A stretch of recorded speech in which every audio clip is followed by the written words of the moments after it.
네, 오늘은 포기하지 않는 사랑이라는 제목으로 우리 사사기 말씀을 함께 나누도록 하겠습니다. 인생을 살아가면서 시기마다 참 많은 시험을 마주하게 됩니다. 때로는 그 시험이 너무 고되고 힘들고 어떻게 문제 상황을 헤쳐나가야 될지 정말 막막할 때가 있습니다. 믿음을 가지고 신앙생활하며 근심 걱정 염려하지 않으려고 애를 써보지만 시험과 그 고난의 무게가 내 삶을 짓누를 때가 있습니다. 믿음을 가지고 자유로워지고 싶고 그 안에서 또 평안해지고 싶지만 말처럼 쉽지 않은 것 같습니다.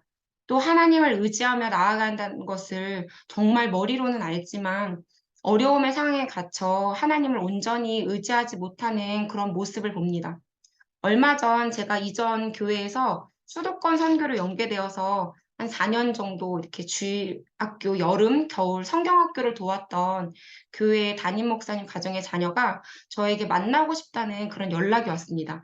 근데 이제 3년 전에 그 담임 목사님께서 갑자기 뇌출혈로 쓰러지셔서 소병 생활을 하시다가 이제 돌아가시고 나서 그 아이와 가끔 연락을 이제 주고받으면서 지냈었는데 갑자기 막 급하게 만났으면 좋겠다라고 하니까 무슨 일이 있나라는 그런 걱정된 마음으로 이제 빨리 약속을 잡고 만났습니다. 만나서 대화를 나누는데 이제 그 목사님이 돌아가시고 나서 새롭게 본인이 다니고 있는 교회에서 올해 고2거든요. 학생회장으로 회장 일을 섬기고 있는데 담당 전도사님과 계속 부딪힘이 있고 같이 세워진 임원들이 자기를 돕지 않고 혼자만 일해야 돼서 힘들다면서 눈물을 막 뚝뚝 흘리는 것이었습니다. 그래서 그 아이의 상황과 이제 시기에는 당연히 이제 힘든 일이기에 이제 진심으로 공감과 위로를 해주었습니다. 그래서 얼마나 힘들고 답답했으면 저에게 이렇게 연락을 했을까라는 이제 생각이 들더라고요. 근데 아이가 이야기하는 결론은요, 제가 너무 힘들어서 전도사님 때문에 그 학생 친구들이 도와주지 않아 너무 힘들어서 교회를 옮기고 싶다라는 거였고요. 그다음에 한 달 정도 뒤에 있는 그 여름 수련회에 가지 않으면 어떻겠냐라는 그런 조언을 저에게 구하는 것이었습니다. 근데 사실 이제 저의 의견을 묻는 게 아니라 이미 본인의 답을 정해두고 저의 의견을 묻고 있는 것이죠. 그러니까 저는 사실 이 아이와 이렇게 대화를 나누면서 무언가 조언을 해주기에 앞서서 저의 모습을 보게 됐습니다. 마주한 그런 시험, 어려운 상황을 지나고 있는 그런 상황에서 내가 하나님께 있는 그대로를 이야기하고 하나님께 부르짖으며 도우심을 구하는 것이 아니라 기도한다라고 하지만 이미 내가 내 마음속에 답을 정하고 하나님 이렇게 해주실 거다라는 그런 답을 정해버리고 구하는 그런 잘못된 구함을 하고 있는 온전히 하나님을 의지하지 못하고 있는 그런 저의 모습을 보게 하셨습니다. 오늘 함께 읽은 이 본문의 이스라엘 백성들은요, 8년이라는 시간 동안 메소포타미아 왕 부산 리사다임의 압제를 당하게 됩니다. 그런데 성경 본문에 보면요, 8절에 여호와께서 이스라엘에게 진노하사 그들을 부산 리사다임의 손에 파셨다라고 기록되어 있습니다.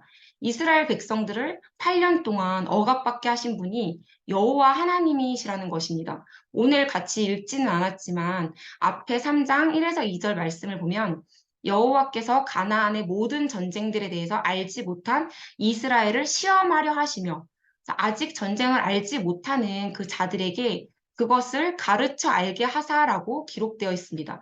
여호와 하나님께서는 지금 이스라엘 백성들을 시험하기 위해서 여호와 하나님만 따르고 섬기도록 그 출애굽을 경험하지 못한 그 다음 세대에게 주님만을 섬기고 따르도록 가르쳐 알게 하려고 그 시험을 통과하게 하셨다는 것입니다.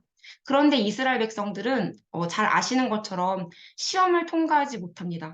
하나님께서는 이집트 땅에서 바로 왕에게 억압되어 살아가던 그 이스라엘 백성들을 그 땅에서 구원하여 주시는 기적을 이미 허락하여 주셨습니다.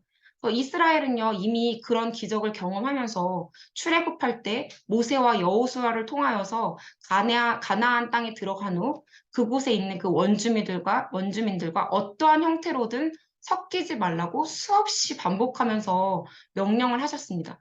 또한 이스라엘 백성들은 이 명령을 불순종할 때 따르게 되는 그런 심판에 대한 경고도 분명히 여러 번 들었습니다.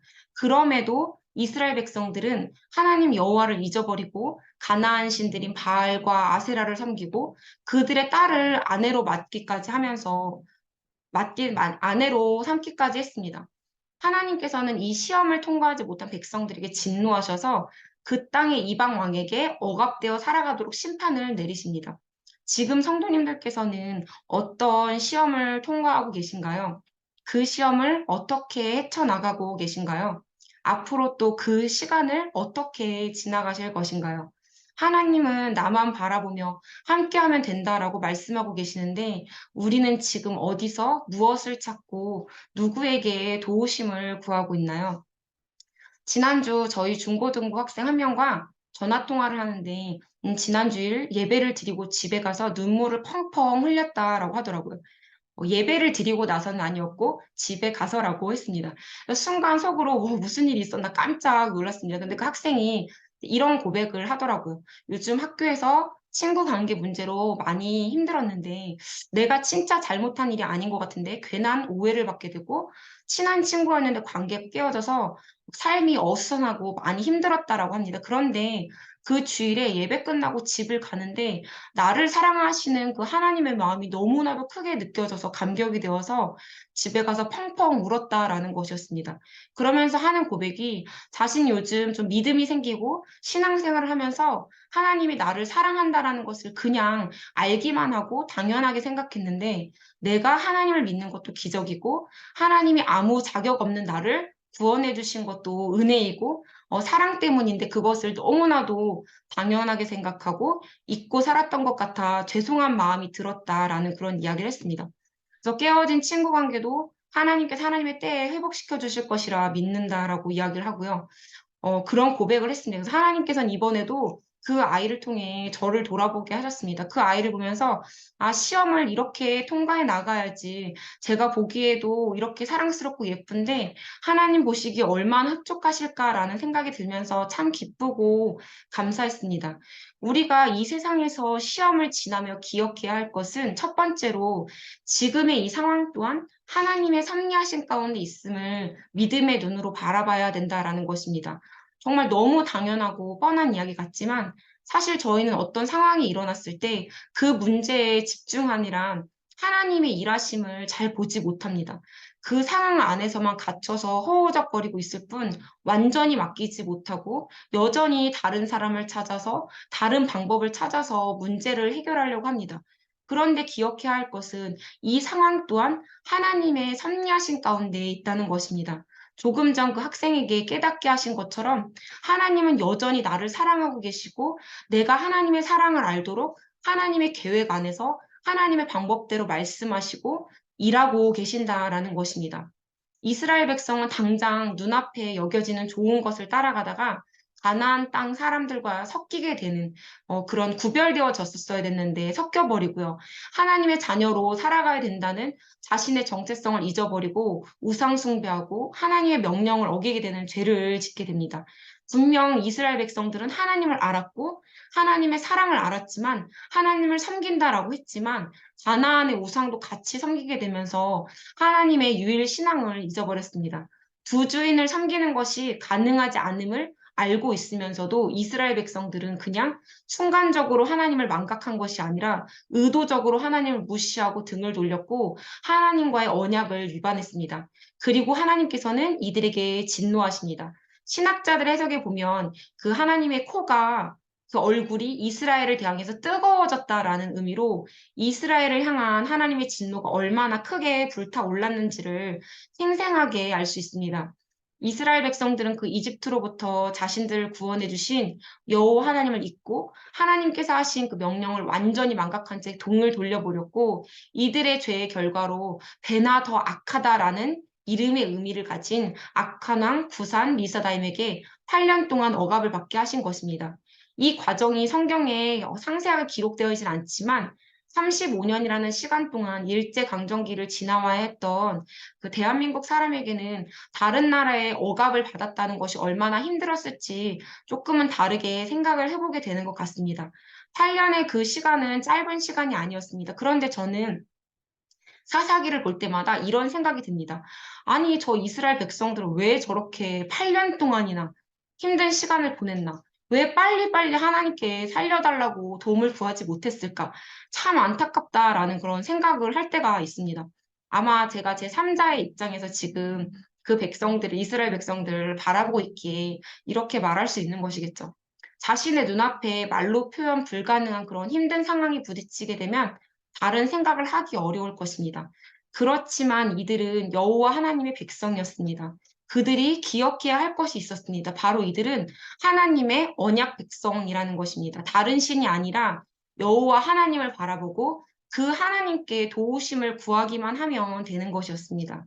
이스라엘 백성들은 지금 당장 눈앞에 마주한 상황에 갇혀 있느라 그 문제를 뛰어넘으시는 하나님을 보지 못한 것입니다. 8년의 세월이 지나고서야 이스라엘 백성들은 여호와 하나님을 찾을 수 있었습니다. 우리가 이 세상에서 시험을 지나며 두 번째로 말씀을 통해 기억할 수 있었으면 하는 것은요. 하나님의 백성인 우리는 세상에서 해결 방법을 찾는 것이 아니라 바로 하나님께 도우심을 구하며 간절히 부르짖어야 합니다. 하나님께서는 이스라엘 백성들이 부르짖자마자 바로 구원자를 세워서 그들을 구원해 주십니다. 하나님의 자녀, 언약 백성의 시험을 지나는 방법은요, 바로 모든 것이 하나님의 섭리하신 가운데 있음을 믿고 그것을 믿음의 눈으로 바라보고 여호와 하나님께 간절히 부르짖으며 나아가는 것입니다. 지금 이스라엘 백성들이 부르짖는 이 부르짖음은요, 고통스러움을 참지 못하고 외치는 절규이고, 하나님께서 직접 자신들의 그런 극한 괴로움과 압제 가운데서 저희를 좀 건져주세요라는 그런 간절한 외침이었습니다. 하나님은 이스라엘이 8년 동안 압제를 받고 고통당하고 있을 때 그들이 회개하고 돌아오기를 하나님의 그 이름을 부르기를 날마다 기다리고 계셨다는 것입니다. 그들이 하나님께 도움을 구하자마자 하나님은 조금도 지체하지 않으시고 고민하셨다라는 그런 말씀이 성경에 쓰여 있지 않고 즉각적으로 구원자 사사 온니엘을 세워주십니다. 온니엘은 첫 번째 사사이죠. 첫 번째라는 것은 두 번째, 세 번째도 있다는 것이고 이스라엘 백성들은 이 악의 고리를 끊지 못하고 계속 이 패턴을 반복합니다. 다시 하나님을 욕고 우상 숭배하며 자신들이 좋은 대로 살고 범죄하고 또 징계를 받고 다시 부르짖고 구원해 주시고 또 구원해 주심을 망각하고 다시 재범죄를 하는 이 순환이 사사기에만 6차례 반복이 됩니다.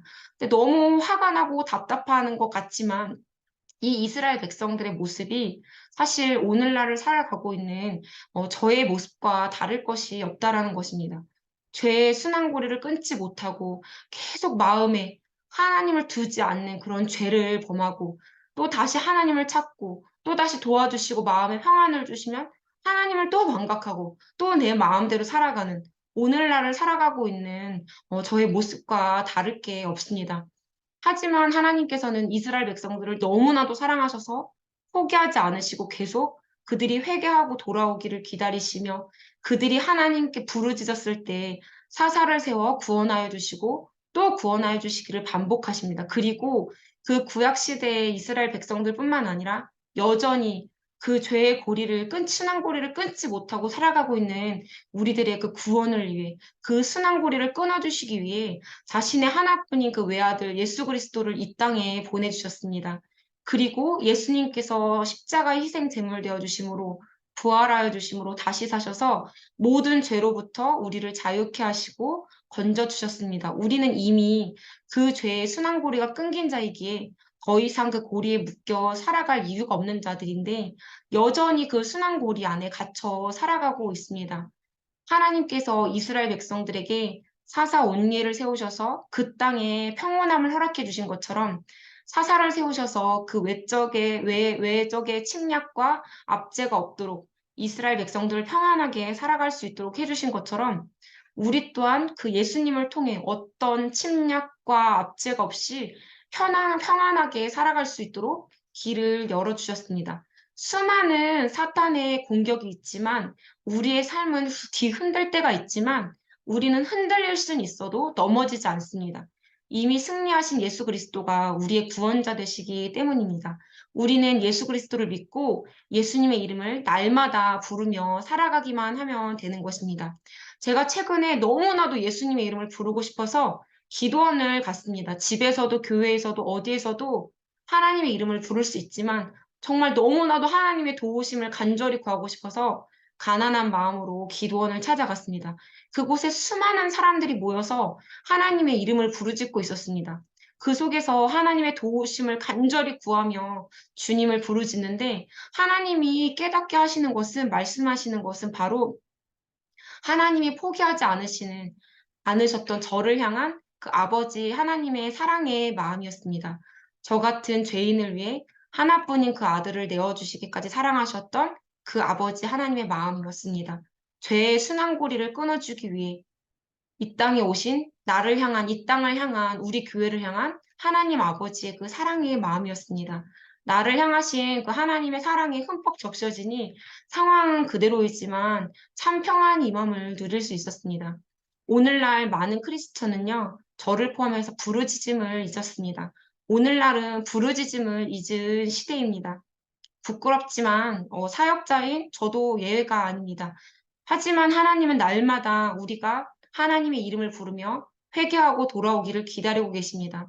지금 내가 걸어가고 있는 그 길에 아무리 혹독한 시험을 지나고 있다 할지라도 모든 것이 하나님의 주권 아래 있음을 믿고 세상의 외침을 듣고 세상의 도움을 요청하며 나도 모르게 내 힘으로 해보려고 안간힘을 쓰고 있는 것이 아니라 온 땅의 창조주가 되시고 지금도 살아 역사하시는 그 이스라엘 백성들을 포기하지 않으시고 끝까지 회복하기를 기다리며 사랑하셨던 그 하나님께서 오늘날 살아가고 있는 나 또한 포기하지 않으시고 하나뿐인 아들을 내어주시기까지 이미 우리는 그 사랑을 받은 자임을 알며 다시 하나님 아버지를 찾는 간절한 그 부르짖음 회복되고 그 부르짖음으로 하나님께서 우리 안에 허락해 주시는 아버지 하나님의 포기하지 않는 그 사랑으로 충만하여져서 마주한 다가올 그런 시험들을 통과하며 믿음의 길을 걸어가실 수 있기를 진심으로 기도합니다.